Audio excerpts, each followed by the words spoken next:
Hello student, good morning. Welcome to RPS School of Class 7 in your math class. Students, how are you? I hope you will be fine. And what's going on students? क्या चल रहा है? I hope आप लोग अच्छे से पढ़ रहे होंगे. तो स्टूडेंट्स, पिछले वीडियो में अब तक हमने मैथ के चैप्टर 1 कंप्लीट किया, चैप्टर 1.1, और इंटीजर्स को देखा, इंटीजर्स के ऐड को देखा, सब्ट्रैक्ट को देखा. होमवर्क मिला था 1.2. आई होप आपने क्लियर कर ही लिया होगा, लेकिन फिर भी मैं उसमें से कुछ क्वेश्चंस बता देता हूँ जिससे आपकी पूरी तरह से क्लियर हो जाए और उसी आधार पे आपके वो एक्सरसाइज भी करने होंगे, आपको ये बात समझ में आ जाए. स्टूडेंट्स, 1.2 का क्वेश्चन नंबर 1 में है मल्टीप्लाई करना है, हमें मल्टीप्लाई करने को दिया हुआ है. स्टूडेंट, बेसिकली ये सारी बातें आप जानते हैं पहले से ही, मुझे नहीं लगता कि ये सारी बातें बताने की जरूरत है, लेकिन फिर भी मैं एक बार बता देता हूँ. 25 पे 5 से मल्टीप्लाई करने पे 125. नेक्स्ट स्टूडेंट, हमें यहाँ पे मल्टीप्लाई करना है 27 में 12 से. तो स्टूडेंट मल्टीप्लाई करेंगे तो कितना हो जाएगा? 3, 2, 4. और स्टूडेंट साइन किसका होगा? यहाँ पे माइनस का साइन है, यहाँ पे प्लस का साइन है, तो साइन किसका होगा? माइनस का. यहाँ पे प्लस का साइन था, यहाँ पे प्लस का साइन था, तो साइन है प्लस का ही. नेक्स्ट स्टूडेंट, -16 में -13 से मल्टीप्लाई करना है, तो कितना हो जाएगा? 208. लेकिन साइन किसका होगा स्टूडेंट? माइनस इंटू माइनस क्या हो जाएगा? प्लस. मैंने आपको पहले भी बता चुका हूँ वीडियो में कि minus multiply minus equal two plus. ठीक है स्टूडेंट, समझ में आ गया? आई होप आपको सारी बातें समझ में आ रही होगी. चलिए नेक्स्ट देखते हैं. नेक्स्ट है हमारा 2 number, find the product find करना है, मतलब फिर इस पर मल्टीप्लाई ही फाइंड करना है. तो मैंने 1 नंबर क्वेश्चन लिया है, इसमें से 4 इंटू -4 इंटू -2. अब पहले मल्टीप्लाई कर लेते हैं. 4 में 4 से 16 और 2 में 32. अब साइन देख लेते हैं, plus minus minus minus into minus plus, sign हो गया 32. समझ में आ गया? नेक्स्ट 5 इंटू 6 30 इंटू 7 210 और minus minus plus into minus. Clear है स्टूडेंट? आई होप आपको सारी बातें समझ में आ रही होगी. ठीक उसी प्रकार इसको भी कर लीजिएगा. यस, ठीक है. चलिए क्वेश्चन नंबर 3 देखते हैं. क्वेश्चन नंबर 3 बोल रहा है, आपके बुक का 1.2 का क्वेश्चन नंबर 3 बोल रहा है, what will be the sign of product of if 9 negative integer and 2 positive integer are multiplied together. बोल रहा है कि what will be the sign. Sign बताइए, साइन क्या होगा? साइन क्या होगा अगर प्रोडक्ट किया जाता है, प्रोडक्ट किया जाता है 9 नेगेटिव इंटीजर को 2 पॉजिटिव इंटीजर के साथ, पॉजिटिव है नेगेटिव है, मल्टीप्लाई किया जाता है. तो साइन बताइए, हमें वैल्यू नहीं बताना है, केवल साइन बताना है. तो यहाँ पे मल्टीप्लाई करने के बाद -18 होगा, तो साइन क्या होगा? माइनस होगा. और नहीं होगा? आंसर हम खत्म ही तो करना था. Find the integer whose product with -1 is -75. बोल रहा है कि उस इंटीजर को फाइंड कीजिए जिसको प्रोडक्ट है -1 के साथ, प्रोडक्ट है जिसका -75. उस इंटीजर को फाइंड करना है जिसको -1 के साथ मल्टीप्लाई करने पर -75 आ रहा है. तो मान लेंगे कि वो इंटीजर क्या है? x है. x में मल्टीप्लाई करने पर -1 से क्या आ रहा है? -75. अब आप बताइए कि मैंने आपको x के वैल्यू निकालने के लिए बताया है कि नहीं बताया है? ये इधर माइनस में है -1, तो इधर जाके प्लस में होगा कि नहीं होगा? बिल्कुल होगा. तो -75, सॉरी स्टूडेंट, यहाँ पे -1 माइनस में नहीं है, बल्कि किस में है? मल्टीप्लाई में है. किस में है? मल्टीप्लाई में है. तो इसमें इधर किधर होगा? डिवाइड में होगा, और ये माइनस माइनस खत्म हो जाएगा. क्या हो जाएगा? 75 आपका आंसर हो जाएगा. समझ में आ गया? बिल्कुल सही. नेक्स्ट देखते हैं. नेक्स्ट बोल रहा है question number 5, find the integer whose product with -1. Find the integer whose product with -1 equal to 92. उस इंटीजर को फाइंड कीजिए जिसको -1 से मल्टीप्लाई करने पर 92 आ रहा है. तो मान लीजिए कि वो इंटीजर क्या है? x है. तो x इक्वल टू इधर फिर से मल्टीप्लाई में है, तो इधर जाके किस में होगा? डिवाइड में होगा. तो क्या हो जाएगा? -92. क्लियर सारी बातें? चलिए अच्छी बात है. What will be the sign of product. फिर इस बार साइन बताना है, साइन ऑफ प्रोडक्ट बताना है. If 32 negative integer, if 32 negative integer and 7 positive integer multiply किया जाता है टुगेदर, एक साथ मल्टीप्लाई किया जाता है, तो इसका साइन क्या होगा स्टूडेंट? माइनस होगा. कि नहीं होगा? क्लियर है स्टूडेंट? चलिए 1.2 क्लियर हो गया। अब नेक्स्ट देखते हैं स्टूडेंट्स। अब हम लोग देखेंगे properties of multiplication of integer, integers के प्रोडक्ट के प्रॉपर्टी, मल्टीप्लिकेशन के प्रॉपर्टी। तो स्टूडेंट प्रॉपर्टी मल्टीप्लिकेशन मतलब क्या होता है? मल्टीप्लाई, गुणा। गुणा करना आप जानते हैं सिंपली, आप पहले से ही जानते होंगे। क्या आपको गुणा करना नहीं आता है? 2 इंटू 4 8, 8 इंटू 2 16, 16 इंटू -2 -32। ये सारी बातें आप जानते हैं पहले से ही। अब इसमें हम प्रॉपर्टी देखेंगे। प्रॉपर्टी भी आप पहले से ही जानते हैं, इसके बारे में सब कुछ जानते हैं, केवल लैंग्वेज में नहीं जानते हैं, तो यही यहाँ पे देखेंगे। हालांकि ये बहुत सिंपल चीज़ है, बहुत ही आसान चीज़ है। ये सारी बातें आप पहले से ही जानते हैं और इसमें आपको ज़्यादा उलझने की ज़रूरत नहीं है। चलिए नोट्स बना लीजिएगा इसका। क्लोजर प्रॉपर्टी, पहला प्रॉपर्टी होता है closure property. The product of two integers is always an integer. ये बोल रहा है कि दो इंटीजर लीजिए और उसको प्रोडक्ट करा दीजिए, उसका भी प्रोडक्ट क्या आएगा? इंटीजर ही आएगा। जैसे मैंने एक इंटीजर लिया 2 और एक इंटीजर लिया -2, दोनों इंटीजर हमने ले लिया।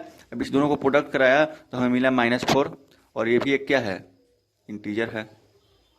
-4 इक्वल टू इंटीजर है कि नहीं है? है ही इंटीजर। इंटीजर किसे बोलते हैं?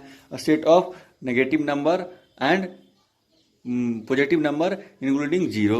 जीरो के साथ नेगेटिव नंबर, पॉजिटिव नंबर के सारे को, सेट को, सारे के ग्रुप को क्या बोलते हैं? इंटीजर बोलते हैं। तो -4 नेगेटिव में आता है तो इंटीजर है कि नहीं है? कम्यूटेटिव प्रॉपर्टी क्या बोलते हैं? कम्यूटेटिविटी बोलते हैं इसे। कम्यूटेटिव प्रॉपर्टी को the product of two integers remain same even if their order is unchanged. बोल रहा है कि दो इंटीजर लीजिए, दो integer, product of two integers remain same, दोनों इंटीजर का मल्टीप्लाई सेम रहता है अगर आप इसके ऑर्डर को चेंज कर देते हैं। जैसे मतलब कि अगर 2 इंटू 3 लिखा हुआ है, अगर आप 3 इंटू 2 लिखते हैं तो भी क्या आएगा? 6 ही आएगा। समझ में आया मैं क्या बोल रहा हूँ? जैसे आप 5 इंटू -2 लिखते हैं तो क्या होगा? -10। -2 इंटू 5 लिखते हैं तो भी -10 ही आएगा। तो यही बोल रहा है कि अगर आप दो इंटीजर के प्रोडक्ट सेम रहेंगे अगर उनके ऑर्डर भी चेंज कर दिए जाते हैं। Next associative property. The product of 3 और more integer remain same if their order is change. यहाँ पे फिर अगेन बोल रहा है कि आप क्या बोलते हैं कि 3 और 3 से अधिक इंटीजर का मल्टीप्लाई सेम रहेगा अगर उनके ऑर्डर को चेंज किया जाता है। चलिए देख लेते हैं, चेक कर लेते हैं। जैसे पहली बार मैंने ऐसे किया, पहली बार 2 इंटू 3 को ब्रैकेट में रखा तो पहले ब्रैकेट वाला सॉल्व हो जाएगा, तो 6 इंटू -2 क्या हो जाएगा? -12 हो जाएगा। इस बार मैंने ऑर्डर चेंज कर दिया, इस बार 2 को बाहर निकाल दिया और 3 इंटू -2 को ब्रैकेट में रखा। देखते हैं क्या होता है, चेंज होता है कि नहीं। 2 इंटू पहले ब्रैकेट वाले को सॉल्व करेंगे, -6 -12, ये क्या हुआ स्टूडेंट? चेंज तो नहीं हुआ। तो यही तो बोल रहा है एसोसिएटिव प्रॉपर्टी कि अगर आप 3 और 3 से अधिक, क्या बोलते हैं कि 3 और 3 से अधिक इंटीजर्स को लेकर मल्टीप्लाई करते हैं साथ में, तो आपका क्या होगा? रिजल्ट चेंज नहीं होगा। समझ में आ गया? चलिए नेक्स्ट देखते हैं। नेक्स्ट में है student distributive property. Distributive property में नंबर 1 है distributive property of multiplication over addition. Distributive property of multiplication addition के साथ देखना है। जैसे मान लीजिए कि यहाँ पे 3 इंटीजर्स हैं A B C, A bracket के अंदर B + C लिखा हुआ है, तो इसको मैंने आपको बता दिया है पहले ही कि ब्रैकेट टूटेगा तो A के साथ दोनों में मल्टीप्लाई होगा। बताया कि नहीं बताया है? सिंपली बताया है बात। देखिए तो A into B plus A into C। जैसे 3 इंटू 4 + 5 क्या बताया गया है इसको तोड़ने के लिए, या इसको तोड़ने के लिए देखिए सबसे पहले इसको वेरीफाई करना है अगर आपको, तो आप पहले क्या कर सकते हैं, इसको इसमें पहले ब्रैकेट वाला सॉल्व कर सकते हैं कि नहीं कर सकते हैं? क्या आएगा? 27 आएगा। नेक्स्ट इसका रूल के अनुसार चेंज करते हैं आप, क्या A इंटू बी मतलब कि 3 इंटू 4 ब्रैकेट हटेगा तो 3 इंटू 4 होगा कि नहीं होगा? होगा। प्लस फिर इसमें मल्टीप्लाई होगा 3 इंटू 5 12 + 9 क्या हो गया? सॉरी 15 27। देखा स्टूडेंट, दोनों केसेस में समान ही आ रहा है, इक्वल आ रहा है। तो यहीं तो बोलता है property A into B + C equal to A into B + A into C। समझ में आ गया? तो यही था distributive property over multiplication over addition. Next over subtraction. Subtraction पे भी वही बात है कि A ब्रैकेट में B - C equal to A into B - A into C। जैसे एग्जाम्पल देख लेते हैं। जैसे मान लीजिए कि मैंने लिया 3 इंटीजर लिया, पहले इसमें चेक कर लेते हैं क्या होता है। 4 इंटू 3 - 5 ये क्या हो गया? 4 इंटू ब्रैकेट में से क्या निकलेगा? -2 क्या हो गया? -8 हो गया। चलिए इस पर अब चेक कर लेते हैं, इस पे क्या होगा 4 into 3 minus 5 equal to 4 into 3 minus 4 into 5 हो जाएगा 12 माइनस 20 क्या हो जाएगा -8। देखिए स्टूडेंट ये बोला है कि नहीं आया, तो यही तो बोलता है डिस्ट्रीब्यूटिव प्रॉपर्टी ऑफ सब्ट्रैक्शन। समझ में आ गया। चलिए नेक्स्ट देखते हैं। नेक्स्ट है property number 5, identity property of multiplication. Multiplication का आइडेंटिटी प्रॉपर्टी देखते हैं क्या बोलता है। The product of any integer and one always integer itself.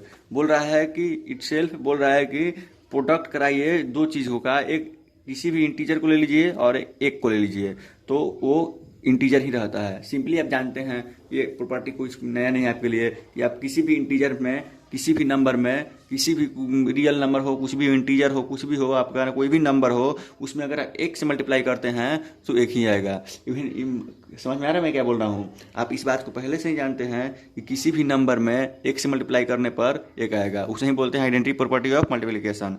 जैसे 3 इंटू -1 3 आएगा, तो बोल रहा है कि जिस इंटीजर में एक से मल्टीप्लाई कीजिएगा खुद इंटीजर ही आएगा। आ रहा है कि नहीं आ रहा है। जैसे ए इंटीजर है, इसमें मैंने एक से मल्टीप्लाई किया तो क्या आएगा, खुद इंटीजर आएगा। आएगा कि नहीं आएगा। समझ में आ गया। आई होप आपको समझ में आ गया होगा। नहीं समझ में आ रहा आता है कोई बात, तो वीडियो आपको मोबाइल में ही रहती है, आप 2 बार 3 बार 4 बार प्ले करके देख सकते हैं। Property of zero, product of any integer and zero is zero. Basically आप ये भी प्रॉपर्टी आप जानते हैं कि कोई भी नंबर, हालांकि इंटीजर ही क्या, कोई भी नंबर लीजिए उसमें जीरो से मल्टीप्लाई कीजिए तो क्या आएगा, जीरो आएगा। Simply 5 into zero zero, 10 into zero 10 into zero zero, -5 into zero zero. समझ में आ गया मैं क्या बोल रहा हूँ। तो इसे ही बोलते हैं प्रॉपर्टी ऑफ जीरो। सारी प्रॉपर्टी आपको समझ में आ गई। इस तरह हमने बहुत सारी प्रॉपर्टी देखा, 6 प्रॉपर्टी देखा और समझा भी। तो आई होप आपको समझ में बातें आ गई होंगी। ठीक है स्टूडेंट, तो आपको अब क्या करना है, आपको सोल्व एग्जाम्पल्स देखने हैं, कैसे सोल्व किया हुआ है क्वेश्चन, कौन सा क्वेश्चन कैसे सोल्व किया हुआ है, और उसको देखने के बाद आपका होमवर्क पूरा करना है 1.3। ठीक है, 1.3 कंप्लीट कर लेना है आपको, और आप कंप्लीट करने के बाद अपना होमवर्क भेज सकते हैं। और मिलते हैं तब तक फिर कल नए क्लास में नए टॉपिक के साथ। तब तक के लिए बाय बाय, टेक केयर, धन्यवाद।